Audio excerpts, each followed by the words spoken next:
Meus queridos, estamos de volta aqui com mais uma palavra de Deus para você.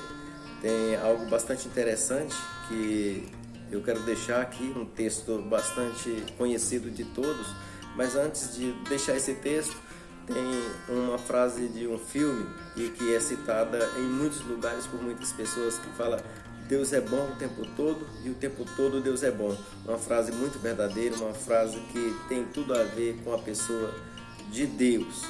E o texto que eu quero deixar é Lucas 22, versículos 50 e 51. Um deles feriu o servo do sumo sacerdote, decepando-lhe a orelha direita.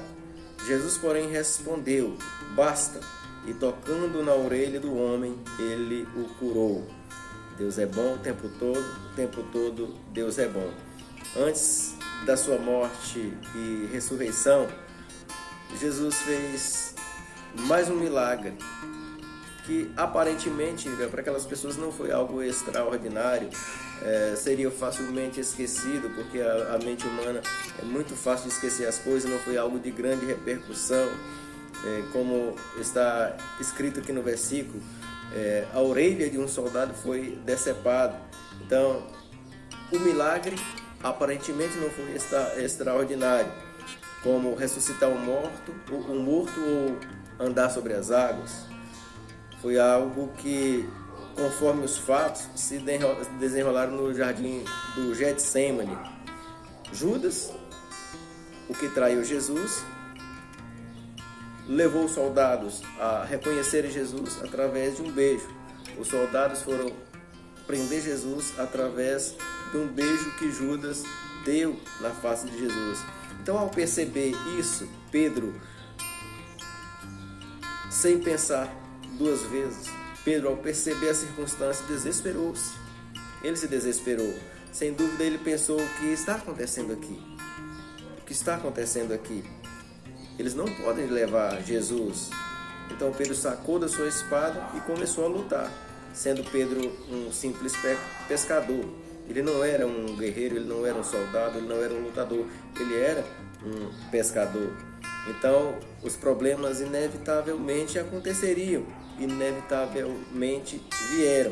Malco, um servo do sumo sacerdote, que provavelmente liderava aquela tropa, liderava aquele pelotão de soldados. Então ele teve a sua orelha decepada por Pedro. Mas Jesus dirigiu-se a Pedro e o repreendeu. Acaso não haverei de beber o cálice que o meu Pai me deu? São palavras de Jesus, João 18, versículo 11. Então, no Evangelho de Mateus também vemos que Jesus disse a Pedro: guarda a espada, guarde a sua espada, pois todos os que empunham a espada, pela espada morrerão. Todos os que empunham a espada, pela espada morrerão. Você acha que eu não posso pedir a meu Pai e imediatamente Ele colocaria à minha disposição mais de 12 legiões de anjos? Jesus dizendo a Pedro e aquele povo ali naturalmente contemplando. Então, como então se cumpririam as escrituras que dizem as coisas que deveriam acontecer dessas formas? Que as coisas deveriam acontecer dessa forma. Como então as escrituras se cumpririam? Então, Mateus 26, versículo 52 e 54, Jesus tocou a orelha do homem, o qual havia sido gravemente ferida, e a curou. O milagre da cura colocou no lugar novamente a orelha de Malco. Por que Jesus faria isso? Por que Jesus faria isso? Jesus é Deus e Deus é amor, e Deus é bom o tempo todo. Malco, na concepção que nós vamos ver o desenrolar da história, merecia, afinal de contas, aquilo. No entanto, Jesus se importa com as pessoas, até mesmo com seus inimigos. Jesus se importa com as pessoas. E não foi muito depois disso que Jesus orou na cruz: Pai, perdoa-lhes, pois não sabem o que estão fazendo. Perdoa-lhes, pois não sabem o que estão fazendo. Deus é amor, Deus é perdoador.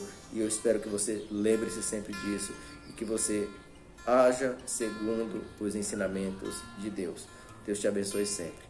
Pai de amor, muito obrigado por tua palavra. Nos ensina a ser perdoadores, assim como Cristo perdoou aquele servo do sumo sacerdote, assim como Deus perdoou a todas as pessoas, assim como Deus deu seu Filho Jesus para morrer em nosso lugar, para morrer por a humanidade perversa. Que possamos saber perdoar aqueles que nos ofendem, em nome de Jesus. Amém e amém. Deus te abençoe.